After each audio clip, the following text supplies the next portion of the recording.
Assalamualaikum warahmatullahi wabarakatuh. Selamat pagi sahabat-sahabat semuanya, sahabat-sahabat SDM PKH seluruh Indonesia dan juga sahabat-sahabat KPM PKH seluruh Indonesia yang berbahagia. Semoga sehat selalu semuanya sahabat-sahabatku. Baik sahabat-sahabat semuanya, kita berjumpa lagi di channel PKH Tari Sidoarjo.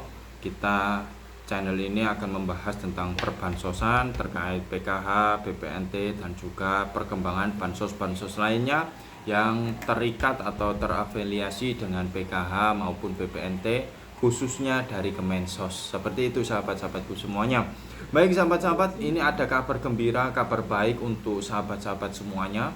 Ini sudah memasuki di tahap pertama untuk pencairan bansos ya, PKH maupun sembako atau BPNT di tahun 2026 ini ya.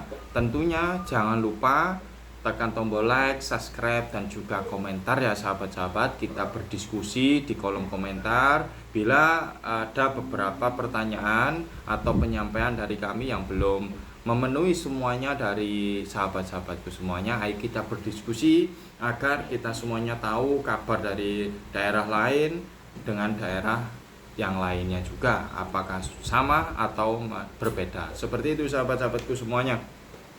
Baik sahabat-sahabat, ini ada kabar gembira ya, dari web SIG-NG atau web resmi dari untuk khusus bansos ya.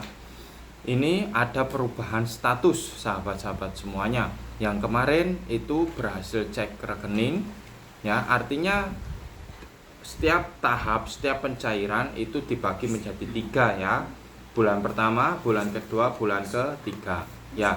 Itu adalah kalau sahabat-sahabat bertanya, Kak, sampai mana proses pencairannya? Prosesnya sampai mana? Ya, ini kami jelaskan sedikit sahabat-sahabat semuanya ya. Setiap tahap itu dibagi menjadi 3 bulan atau triwulan, per triwulan. Bulan pertama itu pengelolaan data dari Kemensos, bulan kedua itu pengelolaan data dari perbankan, bulan ketiga itu proses pencairan ke rekening masing-masing atau rekening KPM. Seperti itu sahabat-sahabat semuanya ya. Terjadi perubahan status dari berhasil cek rekening menuju SPM, surat perintah membayar. Artinya apa? Ini sudah masuk ke bulan kedua. Artinya bulan pertama itu sudah selesai ya. Bulan pertama sudah selesai. Selesainya bagaimana? Di tingkat Kementerian Sosial itu sahabat-sahabat semuanya, itu proses validasi, proses verifikasi, mengambil data dari Pusdatin atau Dispendukcapil itu ditarik semuanya, dipadankan dengan yang data dari Kementerian Sosial. Apakah sudah sama indikatornya, kriterianya, proses pemadanannya itu apakah sama semuanya ya, mulai dari data kependudukan, data ekonomi ini berafiliasi atau bekerja sama dengan BPS, Badan Pusat Statistik ya. Artinya nanti akan naik turun. Kalau kependudukannya benar, dilihat dari sisi ekonominya. Sisi ekonominya itu naik turun ya, namanya desil. Seperti itu sahabat-sahabat. Lah, kembali lagi, kapan Kak sudah berubahnya? Nah, berubahnya itu biasanya jangka waktu per 14 hari atau 8 hari kerja, 10 hari kerja. Itu mengalami perubahan ya. Di bulan pertama proses cek rekening akan menghasilkan juga proses cek rekening atau gagal cek rekening. Kalau proses cek rekening akan dikeluarkan surat perintah pembayaran. Nah, bagaimana yang gagal cek rekening ini? Gagal cek rekening ini akan dikembalikan lagi oleh Kemensos biasanya melalui pendamping untuk melakukan pemutakhiran data.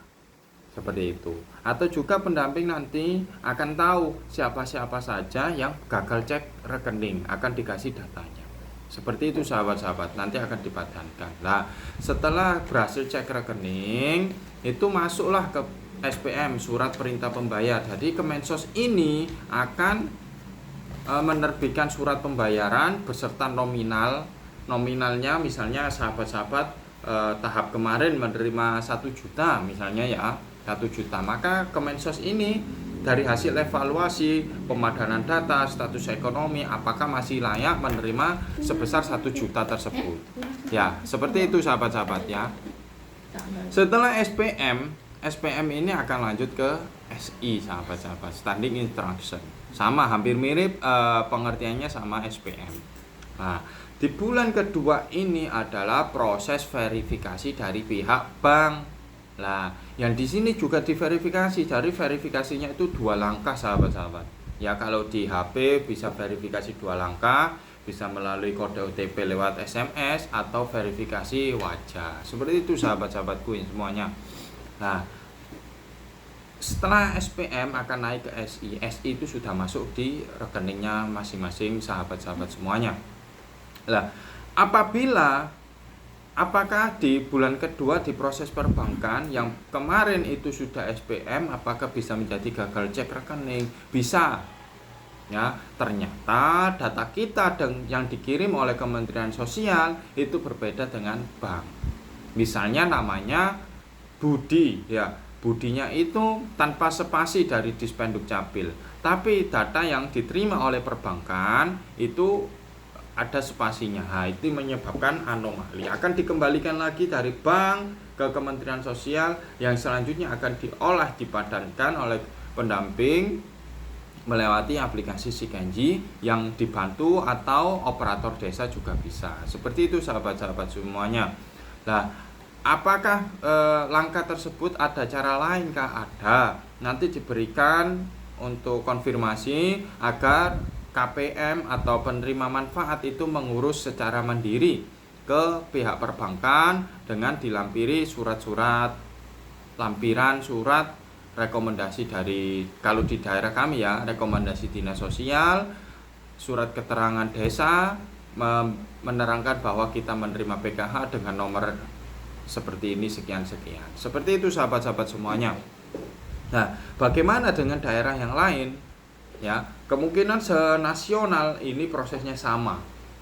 Ya, senasional prosesnya sama. Hasil dari peningkatan dari gagal cek rekening, proses cek rekening menghasilkan gagal cek rekening atau berhasil cek rekening menuju ke SPM itu yang berbeda setiap daerah.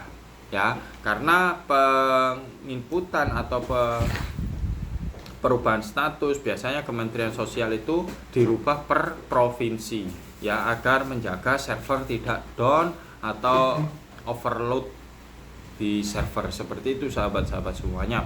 Nah, selamat bagi yang sudah statusnya sudah SPM, artinya nama-nama sahabat tersebut sudah masuk surat perintah membayar. Artinya ya sebentar lagi akan cair. Seperti itu sahabat-sahabat, ditunggu saja. Semoga sebelum bulan puasa dana bansos masuk bagi yang membutuhkan dan benar-benar layak bisa dimanfaatkan sebaik-baik mungkin, sebaiknya ya, untuk keperluan anak sekolah, lansia, balita, ibu hamil, bahkan disabilitas. Pokoknya jangan terlibat judi online atau judol, dan jangan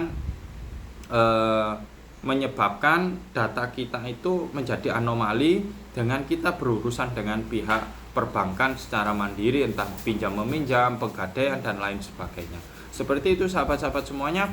Jangan lupa tekan tombol like, subscribe dan juga komentarnya agar sahabat-sahabat semuanya bisa mendapatkan informasi yang akurat dari sumber terpercaya.